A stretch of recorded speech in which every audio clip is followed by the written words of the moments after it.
regarding the investigation of any disease condition of anus and rectum, first most important thing is parrectal digital examination, যেটাকে আমরা PR বলি. It is the first and foremost important thing. এই parrectal digital examination অথবা PR সংক্ষেপে বলি, এটা হলো বা digital rectal examination, that is the examination is done by your index finger. And obviously right index finger, never left index finger. তো এটা দিয়ে আমরা মেজরিটি পোরশন আমরা ডায়াগনোসিস করতে পারি. এরপরে আছে কি, এইটা যেটা আমরা ফিঙ্গারের তুমি যেটা ফিল করলে, তুমি যখন ফিঙ্গার ইন্ট্রোডিউস করলে এবং সেটা কিভাবে করতে হয়, that have been discussed. Per rectal examination প্রসিডিওরটা আমরা বলেছি, এটা কিন্তু খুবই ইম্পর্ট্যান্ট, এটা সবসময় মনে রাখবা এবং ফ্রিকোয়েন্টলি তোমাদের কাছে কিন্তু এই কোশ্চেনটা আসবে যে how you will perform the per rectal examination. সহজে সবাই বলবে যে পেশেন্টকে শোয়াতে হবে, আমি ফিঙ্গার ইন্ট্রোডিউস করব, বাট নট দ্যাট.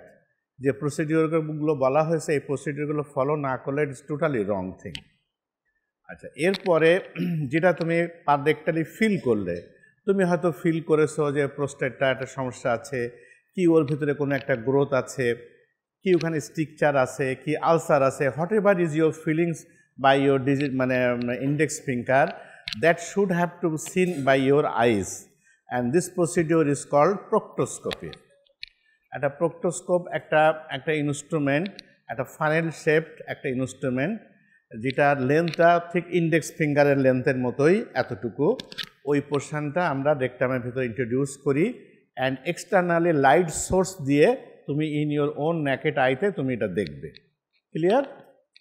প্রসিডিওরটা কি প্রক্টোস্কোপি করার? The same procedure that you have to follow during digital examination. Patient should be in left lateral position or Sims position. এটা preferably we perform that by Sims position. That is যে position দিয়ে আমরা per rectal digital examination করি, in same পজিশনে তোমাকে প্রক্টোস্কোপিটা করতে হবে. And nothing, তুমি যেটা হাতে ফিল করেছ ওইটা চোখে দেখবা বাই ইউর লাইট সোর্স. আচ্ছা, এবার প্রক্টোস্কোপি করার পরে অ্যানাদার অপশন অফ ইনভেস্টিগেশন আছে সিগময়েডোস্কোপ. কেন এটা করা হয়েছে? প্রক্টোস্কোপের একটা লিমিটেড লেন্থ আছে, বিয়ন্ড দ্যাট লেন্থ কোনো লেশন থাকলে এটা প্রক্টোস্কোপেও ধরা পড়বে না বা ডিজিটাল এক্সামিনেশনেও ধরা পড়বে না. তোমার ফিঙ্গারের লেন্থের বাইরে যদি কোনো গ্রোথ থাকে, it is not possible to feel by your finger. Okay, তো সেই জন্য আরেকটু ভিতরে যদি কোনো প্রবলেম লেশন থেকে থাকে সেটা ডিটেক্ট করার জন্য we perform sigmoidoscopy. It is nothing, একটা প্রক্টোস্কোপের ফানেলটা যতটুকু লম্বা, সিগময়েডোস্কোপের ফানেলটা আরেকটু বেশি লম্বা. But sigmoidoscopy is nowadays is not performing because এটা রেকটামের স্যাক্রামের যে একটা কার্ভ আছে, ওই কার্ভটা যখন পার হয়ে টুয়ার্ডস দি রেকটামের আপার পার্টের দিকে এটা পুশ করা হয়, তখন ফ্রিকোয়েন্টলি ওখানে একটা ইনজুরি হওয়ার চান্স থাকে এবং it is a painful condition. That is why আগে যখন কোনো ফেসিলিটি ছিল না তখন আমরা এটা করতাম, but now A days we have got the good facility. What is that? Colonoscopy. Colonoscopy বলবা. Endoscopy is correct, but here you should to say colonoscopy. When you will examine the upper GI tract, you will say the upper GI endoscopy. আর lower GI endoscopy না বলে we would call it colonoscopy. তো এই colonoscopy আসাতে আমরা খুব comfort feel করি যে পেশেন্ট খুব কমফোর্টলি আমরা একদম অ্যানাস থেকে শুরু করে আইলোসিকাল জাংশন পর্যন্ত আমরা দেখতে পারি. আইলোসিকাল জাংশন পর্যন্ত কলোনোস্কোপিতে we can visualise the up to ileocaecal junction. Sometimes যারা এক্সপার্ট যদি হয়ে থাকে তারা তোমার আইলিয়ামের কিছু কয়েক সেন্টিমিটার পর্যন্ত তারা ইন্ট্রোডিউস করে দেখতে পারে. ঠিক আছে, যদি তোমার অপারেটর যদি এক্সপার্ট হয়ে থাকে. তাহলে প্রক্টোস্কোপি কি বলছে? It should be done all cases of bleeding per rectum, it is done as an outpatient procedure. The left lateral position with buttock elevated on a small pillow is the ideal position for the proctoscopy. However, knee elbow position can also be used. The growth appears as an ulcer with elevated edge. The biopsy is taken to confirm the diagnosis. তাহলে এখানে আমরা প্রক্টোস্কোপিতে কি করতে পারি? আমরা biopsy করলে কি পাবো? Well differentiated carcinoma, moderately differentiated carcinoma and undifferentiated carcinoma.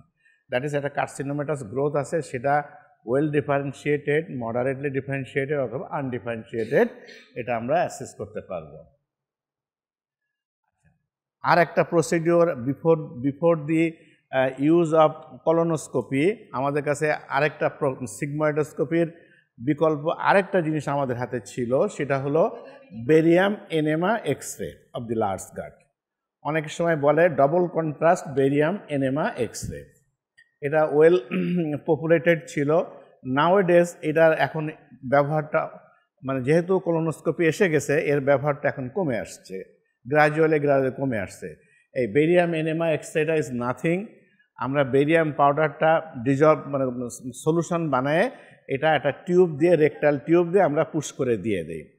দিলে ওটা আপওয়ার্ডস ফোর্সে টোটালি একদম আইলোসিকাল জাংশন পর্যন্ত যেয়ে ওখান থেকে আইলিয়ামের ভিতরেও কিছুটা এন্ট্রি নেয়। এবং ওই স্টেজে যদি আমরা সাকসেসিভ কয়েকটা এক্সরে ফিল্ম নেই, যেহেতু বেরিয়াম পাউডারের ছবি ওঠে, তো ও যে কন্টেনারের ভিতরে আছে, দ্যাট ইজ কোলনের মধ্যে আছে, সেই কোলনটার we can visualise the colon properly. সেখানে আমরা কি দেখতে পারি বেরিয়াম এনেমা এক্সরেতে? If there is any growth in the any part of the colon, তুমি কি দেখবে সেখানে? What should be your inference in barium enema X-ray? You will see a filling defect. আমরা বেরিয়াম এনেমাতে কোনো গ্রোথ থাকলে সেখানে আমরা ফিলিং ডিফেক্ট পাবো।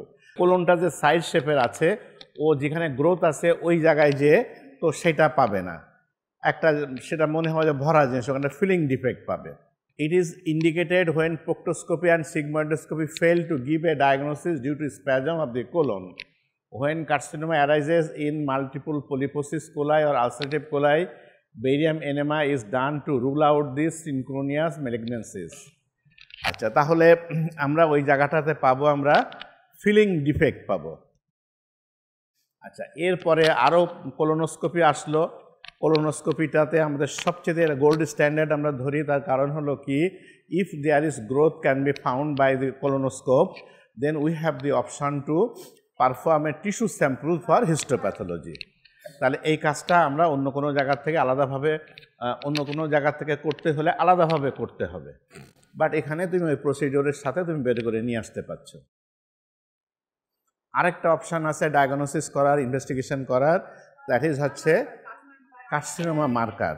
কার্সিনোমা কিছু মার্কার থাকে, যে কোনো কার্সিনোমার জন্যে কিছু মার্কার থাকে, সেই মার্কারগুলো কি অবস্থানে আছে সেটা দেখার জন্যে। এবং এই ক্যান্সার মার্কারগুলোর আরও বেশি বেনিফিট হলো, মনে করো তোমার রেকটাল একটা কার্সিনোমা হয়েছে, patient is treated, patient has completed all this sorts of treatment, operation, তোমার রেডিওথেরাপি, কেমোথেরাপি সব কমপ্লিট করেছে, বাট পরবর্তীতে তোমার কাছে 1-2 বছর পরে আসলো হ্যাভিং গট সাম সিমটমস, তুমি অ্যাজিউম করলে যে maybe recurrence, then what is the option? তোমার কার্সিনোমা ক্যান্সার মার্কারটা ইজ দি বেস্ট অপশান। ওটা যদি দেখা যায় যে রেইজড হয়ে আছে, তাহলে তোমাকে অ্যাজিউম করতে হবে যে হ্যাঁ, আইদার রিল্যাপস অর মেটাস্টেসিস কোনো জায়গায়, ঠিক আছে? শুধু রিল্যাপস হলে বাড়বে, not that there may have some chance of metastasis in distance places, সেখানে হলেও তোমার এই মার্কারগুলো তোমাকে ইন্ডিকেশন দেবে, ঠিক আছে? এবং এক্ষেত্রে যে ক্যান্সার মার্কারটা, সেটাকে বলা হয় CEA, কার্সিনো এমব্রায়োনিক অ্যান্টিজেন। আরেকটা অপশান থাকতে পারে আমাদের আলট্রাসোনোগ্রাফি। যদি গুড মেশিন হয়, গুড সোনোলজিস্ট হয়, ultrasonography sometimes can help for the detection of carcinoma. এবং এই আলট্রাসোনোগ্রাফিটা পার রেক্টালিও করা যায়, এন্ডোরেক্টাল আলট্রাসোনোগ্রাফি করা যায়, যেমন TVS ট্রান্সভ্যাজানাল আলট্রাসোনোগ্রাফি আছে, তেমনি ট্রান্সরেক্টাল আলট্রাসোনোগ্রাফিও করা যেতে পারে। ইভেন তুমি যদি আরও বেশি কিছু মানে সূক্ষ্ম ইনভেস্টিগেশন করতে চাও, you have the option to perform CT scan also. MRI can also help. MRI are good for assessment of T staging. যদি তোমার টিউমার স্টেজিং করতে হয়, CT scan and MRI is the helpful. এই দুটোর মধ্যে তোমার MRI is the more helpful thing. Now, যখন একবার কার্সিনোমাটা ডেভেলপ করে গেছে, তখন before going to do treatment we must have to perform the staging. কোন স্টেজে এটা আছে কেন স্টেজিংটা ইম্পর্ট্যান্ট, এটা কমন সেন্সের ব্যাপার, যে আমি রেকটামে একটা গ্রোথ আছে, সেটাকে আমি এক্সারসাইজ করব, রেডিওথেরাপি কেমোথেরাপি দিব, বাট ও যদি ওখান থেকে সরে যেয়ে লিভারে যেয়ে বসে থাকে, তাহলে সেই জায়গাটাকে যদি আমি কোনো ট্রিটমেন্ট আওতায় না নিয়ে থাকি, তো ও তো আরও তো বাড়তে থাকবে। দ্যাট ইজ হোয়াই স্টেজিংটা ইজ ইম্পর্ট্যান্ট। স্টেজিং আমাদেরকে এই আইডিয়াটা দেবে যে গ্রোথটা whether it is confined within the local place or it have spread to the distance places. তো এখানে কিছু স্টেজিং সিস্টেম আছে। একটা হলো modified Dukes staging of carcinoma of rectum. তো ডিউকস সাহেব একটা সিস্টেম দিয়েছেন, সেটা আমরা ফলো করি। সেটাতে কি বলছে দেখো, growth confined to the rectal wall, growth involving perirectal pad of fat and tissue and no node involvement. এখানে দেখো 3 cardinal stages of progression of the neoplasm. এটা কিন্তু মিউকোসাল লাইনিং, এটা মিউকোসাল লাইনিং, এর ভিতরে কিন্তু দিস ইজ দি গ্রোথ, ঠিক আছে। তো এটা মাস্কুলার লেয়ার, এর ভিতরে থেকে এটা হলো সেরোসাল লেয়ার। যখন এটা এখানে দেখো আস্তে আস্তে মিউকাস লেয়ারটা ঠেলে কিন্তু বেরিয়ে আসছে, ঠিক আছে। 3 cardinal stages of progression of neoplasm. Duke's স্টেজে আমাদের বলছে কি এ, বি, সি অ্যান্ড ডি। এই যে 4টা স্টেজ করা হয়েছে ডিউকসে, এ, B, C and D.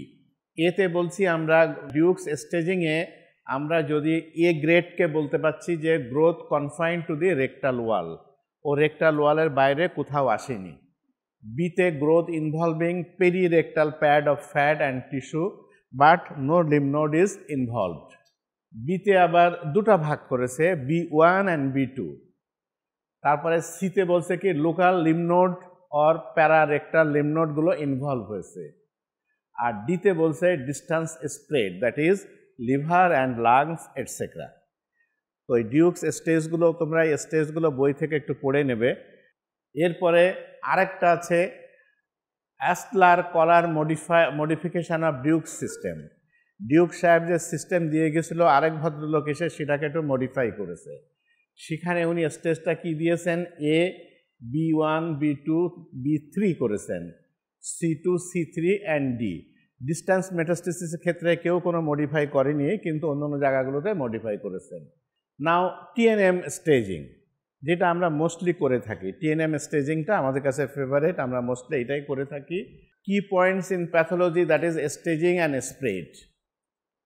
Their adenocarcinoma well differentiated, moderately differentiated and poorly differentiated.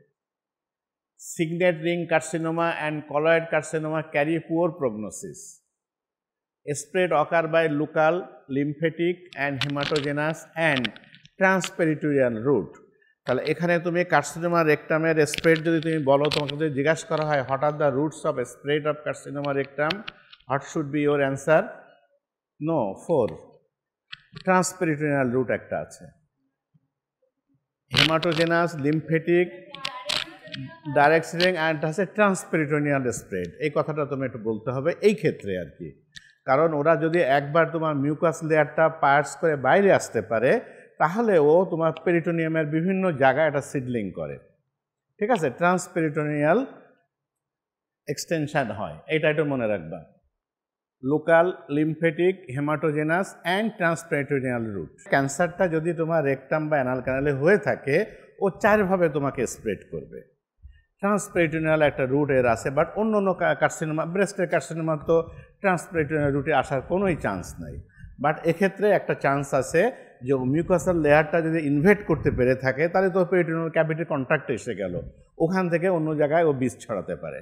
এই জন্য সিডলিং বলি আমরা। প্রায় আমরা দেখি যে rectal carcinoma patient late stage হলে হয়তো আমরা পেরিটোনিয়ামটা অ্যাবডোমেন ওপেন করেছি, দেখেছি পেরিটোনিয়ামের ভিতরে মাল্টিপল জায়গায় সিডলিং রয়েছে, মেজেন্ট্রিতে ইনভলভ হয়ে গেছে, হ্যাঁ, যেগুলো ইউজুয়ালি আসার কথা না, অন্য কোনো রুট নাই। ও ব্লাড দিয়ে মেজেন্ট্রিতে আসতে পারবে না, পেরিটোনিয়ামে আসতে পারবে না, লিম্ফেটিক্স দিয়ে আসতে পারবে না, ও ডাইরেক্ট পেরিটোনিয়াল সিডলিং হয়ে চলে আসে।